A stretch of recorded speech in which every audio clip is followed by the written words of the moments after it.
It's a new day and we're back in the burnt on both ends garage, and what I'm doing is I'm remeasuring all of my valve clearances because, you know, measure twice, cut once, and then the idea is we're going to open it up and do the protocol for a valve adjustment. Okay, I measured the valves a couple more times and I'm glad I did because now I have a more reliable measurement for all of them. So the first step is to remove this sealing nut and the washer underneath it. This is an 8mm nut. The manual says turn the cam chain tensioner lifter shaft fully in clockwise and secure it using the special tool.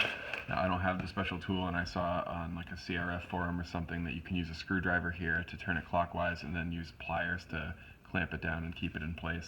So what this is doing is it's spring loaded here and we need to turn it in, so we're going to use a pair of locking pliers to kind of make it so the torque holds it in place against the frame or something. This is somehow working, at least for now.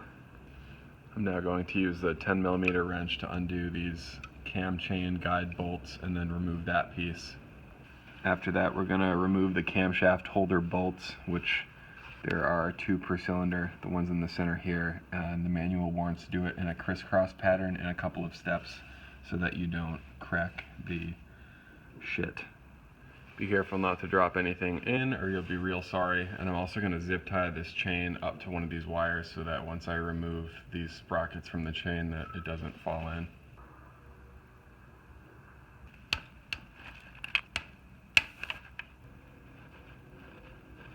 Don't drop them in. This is how long they are, just so you know.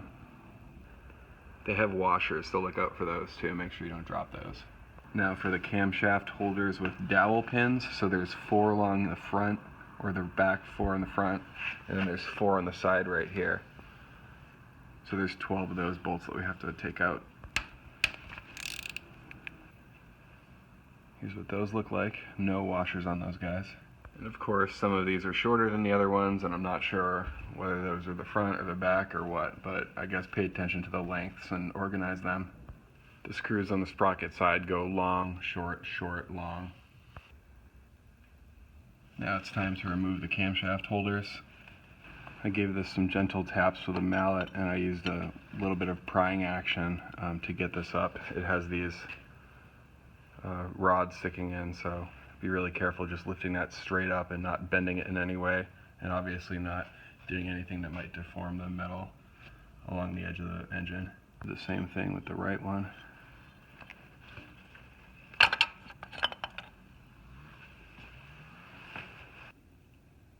This is kind of interesting. I don't know if this is just machining. Must be. Weird. Here we are with naked camshafts. So right now the goal is to lift those out of the chain. They'll still be attached to the sprockets because I left it all attached here. Again, I have this zip tie to prevent the chain from dropping into the case. Almost forgot that we got to remove this guy too. It was really quite easy to just move the camshaft a little bit, rotate it out of plane, and then it just popped off. So you can see here why it's important to tie that off. I'm just going to take both of these off now. Hey look, it's the valve lifters. So this is what we're here for. We're just going to be lifting out the valves here and then making sure that the shims that are currently in place don't fall into the engine again. But we're going to be taking these out, making sure we keep them in order, and then measuring what the existing shims in there are, and then using that to calculate, using our measured clearances and the shims that are currently in there, what shims we need to order to make the clearances right. Here's the maintenance page on adjustment, and it tells you what to do. This equation in particular is what I was just talking about, so you can use this.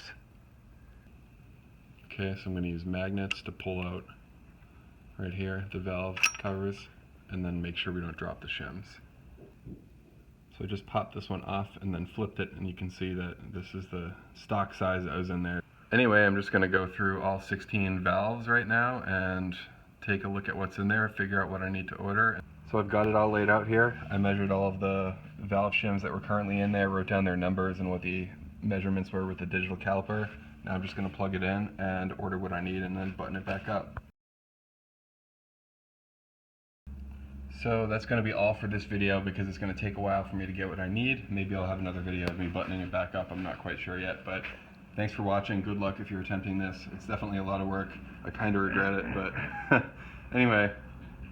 So I haven't changed my spark plugs yet, but I'm going to. But you want to know what else I'm going to do, guys? This. So I got an Olin's rear shock coming in. I'm going to do the front end later too, but figured while everything's up, because you got to have the gas tank up and to remove the top end there. But so that's another thing that's going to be happening in the next couple of weeks. So a lot of exciting stuff going on. Stay tuned. Bye.